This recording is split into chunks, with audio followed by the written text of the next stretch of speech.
Hello everyone, welcome to Civic Center IAS. So congratulations to everyone. As an Indian, we have won Champions Trophy for the third time. That too in the last 2 years, this is the second ICC title. So as an aspirant, మనకి team India నుంచి ఎలాంటి lessons నేర్చుకోవడానికి ఉంటుంది? Let's see. First lesson that we can learn is, for every June 18th and November 19th, there is March 9th. June 18th ఏంటి, November 19th ఏంటి? Firstly June 18th అనేది మన India 2023లో world cup అహ్మదాబాద్లో అంత పెద్ద crowd, మన ఇండియాలో world cup జరిగిన 2011లో ఎలాగైతే మనం గర్వంగా ఫీల్ అయ్యామో 2023లో కూడా అలాగే ఫీల్ అవుదాం అనుకున్న టైంలో మనకి వరల్డ్ కప్ అనేది ఫైనల్లో ఓడిపోయాం బికాస్ ఆఫ్ ద హెడ్.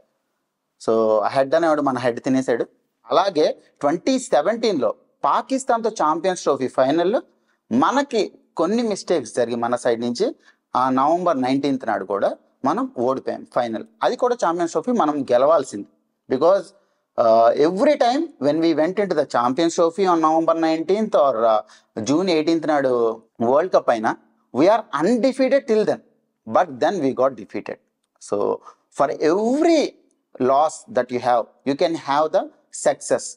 ఎప్పుడైనా సరే ఒక నోటిఫికేషన్ వచ్చింది, ఆ నోటిఫికేషన్లో మీరు సరిగ్గా పెర్ఫామ్ చేయలేదు, అప్పుడు అదే నోటిఫికేషన్ మళ్ళీ వస్తే దాని ఇంకాన్సన్స్ అనేవి నేర్చుకొని మళ్ళీ బాగా పెర్ఫామ్ చేయాలి. లేదా నెక్స్ట్ నోటిఫికేషన్లో చిన్న చిన్న aspects like let's say OMR bubble చేస్తున్నాం. బబుల్ చేసేటప్పుడు కొన్నిసార్లు ఏంటి, మనం కరెక్ట్ ఆన్సర్ తెలిసినా సరే వేరే సర్కిల్ అనేది బబుల్ చేసేస్తాం.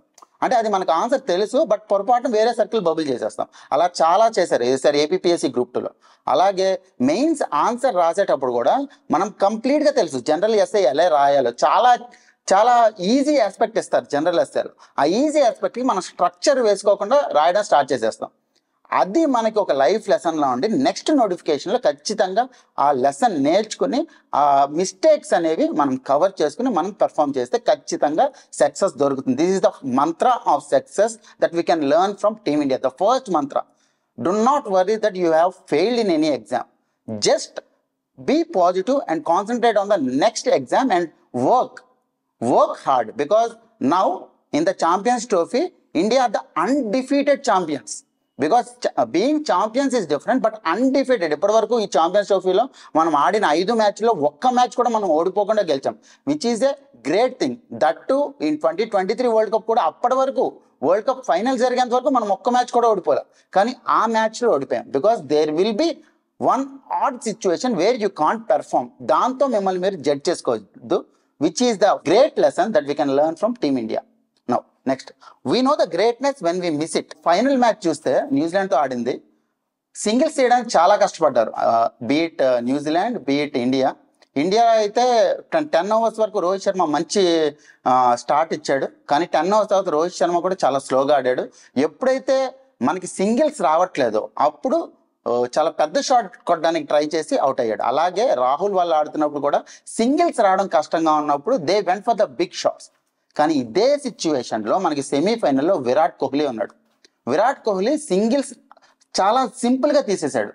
మనకు అప్పుడు తెలియలేదు ఏంటప్పా సింగిల్స్ చేస్తున్నాడు, బోర్ కొడుతున్నాను. కానీ ఆ సిచ్యువేషన్కి, ఆ పిచ్కి ఆ సింగిల్సే more important rather than sixes. అదే 6 కొట్టి అవుట్ అయిపోతే then India might have lost in the semifinal it self.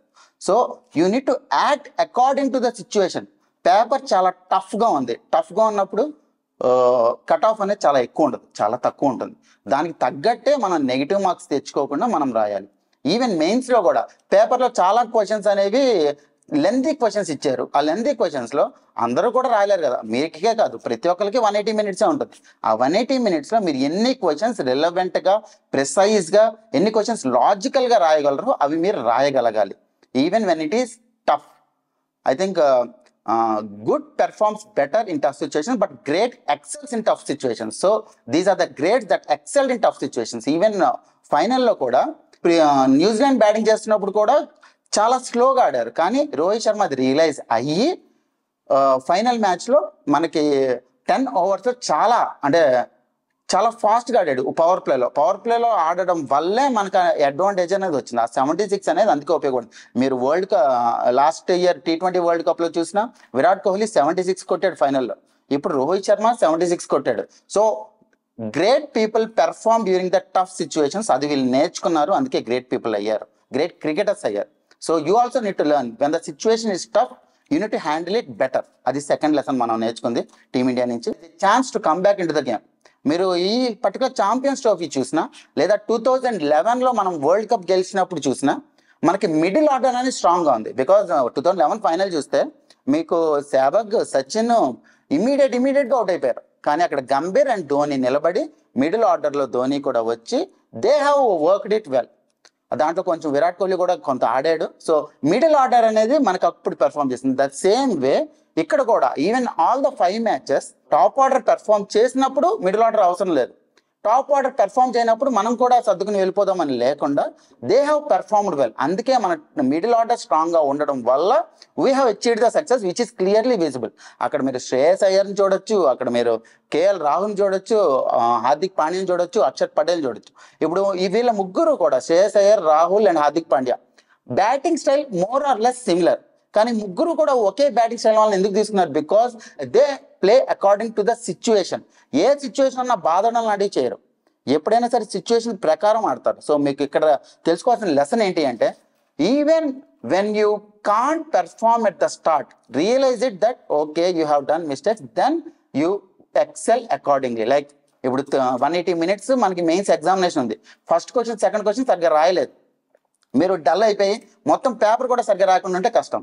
First question, second question రాయకపోయినా then you need to pick up, you need to realise that నాకు ఇంకా 13 questions ఉన్నాయి, ఆ 13 questions నేను రాస్తే నాకు ఈ పేపర్లో మంచి మార్క్స్ వస్తాయి. And even across the papers చూసుకున్నా జనరల్ ఎస్సే రాస్తారు బాగానే, I think more or less అది జనరిక్ టాపిక్ కాబట్టి. ఫస్ట్ పేపర్ కానీ అంటే ఎప్పుడైనా సరే హిస్టరీ పేపర్ కానీ సరిగ్గా రాయకపోయినా మిగతా మీకు 3 పేపర్స్ ఉన్నాయి బాగా పెర్ఫామ్ చేయాల్సింది. ఆ 3 పేపర్స్లో, ఆ 4 పేపర్స్లో if it is APPSC 3 papers ఉన్నాయి, if it is TGPSC 4 papers ఉన్నాయి. ఇలాగా వేరే పేపర్స్లో కూడా బాగా పెర్ఫామ్ చేయగలిగితే మీరు ఎక్కడైతే తప్పులు చేశారో ఆ తప్పులు అనేది ఖచ్చితంగా మీకు సరిదిద్దుకోవచ్చు. So to err is human but to realise is greatness.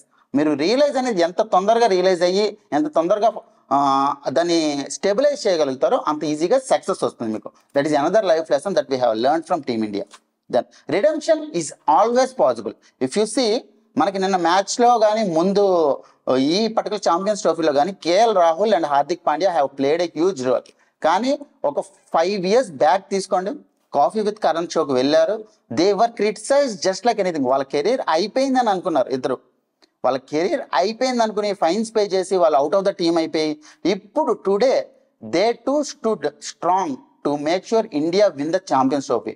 So never అంటే మీరు ఒక నోటిఫికేషన్ ఫెయిల్ అయ్యారు అండ్ సరిగ్గా చదవలేదు లేదా ఏమైనా వేరే ట్రాక్లో వెళ్ళారు, అవి ప్రతిసారి కూడా మనకి ఏదో ఒక సిచ్యువేషన్లో మనం మళ్ళీ బ్యాక్కి బౌన్స్ అవ్వచ్చు. అది గుర్తు పెట్టుకుని మీరు లైఫ్లో ముందుకు వెళ్ళాలి. దట్ టు యాస్పిరెంట్గా చాలా ఇంపార్టెంట్. బికాజ్ మనకి యూపీఎస్సీలో ఈ ఇయర్ అసలు నేను సరిగ్గా చదవకుండానే యూపీఎస్సీ అటెంప్ట్ చేసేసాను అనుకున్నాను. ఈ ఇయర్ సరిగ్గా రాయకపోయినా నెక్స్ట్ ఇయర్ మీరు ఈ మిస్టేక్స్ రియలైజ్ చేసి you have every opportunity to redeem yourself. And that మనకి జెర్సీ సినిమాలో చెప్పినట్టు age is not a barrier to redeem yourself, remember that. Then success is a culmination of efforts. ఎన్ని finals ఆడారు India 2011 తర్వాత? ఎప్పటికి మళ్ళీ ఇంకొక trophy గెలిచారు? 2024లో గెలిచారు. ప్రతిసారి కూడా ఫైనల్కి సెమీఫైనల్కి, ఫైనల్కి సెమీఫైనల్కి. సో చాలాసార్లు మనం ఏమో ఫీల్ అవుతాం అంటే చాలా దగ్గరికి వచ్చి మిస్ అయిపోయింది, దగ్గరకు వచ్చి మిస్ అయిపోవడం వల్ల ఒక 3-4 times అయిపోతే మన ఒక స్ట్రెంగ్త్ అనేది బ్రేక్ అయిపోతుంది, మన రిజాల్వ్ అనేది బ్రేక్ అయిపోతుంది. బ్రేక్ అయిపోయి ఇది మన వల్ల అవ్వట్లేదు అని చెప్పి అనుకుంటాం. అలా కాకుండా ఎప్పుడైతే మీరు కంటిన్యూస్ ఎఫర్ట్స్ ఉంటాయి, semifinal final, semifinal final, then you will get the cup. Prelims mains, then you can get the interview. So మీకంటూ ఛాన్సెస్ ఉన్నాయి, ఆ ఛాన్సెస్ని యూటిలైజ్ చేసుకుని కంటిన్యూస్ ఎఫర్ట్స్ పెట్టాలి. ఏం అంటే reflecting is more important than studying. మీరు చదువుతున్నారు, ఒక ఎగ్జామ్ రాస్తున్నారు, కానీ ఎగ్జామ్లో మీకు ఏదైతే కరెక్ట్ అయిందో అది కాదు ఇంపార్టెంట్, ఏదైతే తప్పులైనాయో దాని గురించి తెలుసుకోవాలి. సో ఈ 5 lessons, success is the culmination of efforts. ఈరోజు ఫెయిల్ అయ్యారు, రేపు ఖచ్చితంగా మీకు సక్సెస్ ఉంటుంది. If you at all you put the consistent and perseverance efforts, right? So ఈ 5 lessons we need to learn from team India success. Okay, so why I am telling this is there is a possibility of releasing the marks list for Telangana Group 1 students and APPSC Group 2 students. Even if you perform well, which is very good, you have achieved the success. Even if you didn't perform well, do not get disturbed, do not get depressed. You have every possibility to achieve it the next time. So prepare well for the next time, but you need to realize what are your mistakes. Then only you can perform well. Civic Center IAS is starting TGPSC Group 1 PCM classes and APPSC Group 1 PCM classes in April 2025. Admissions are in progress. You can join in. Thank you.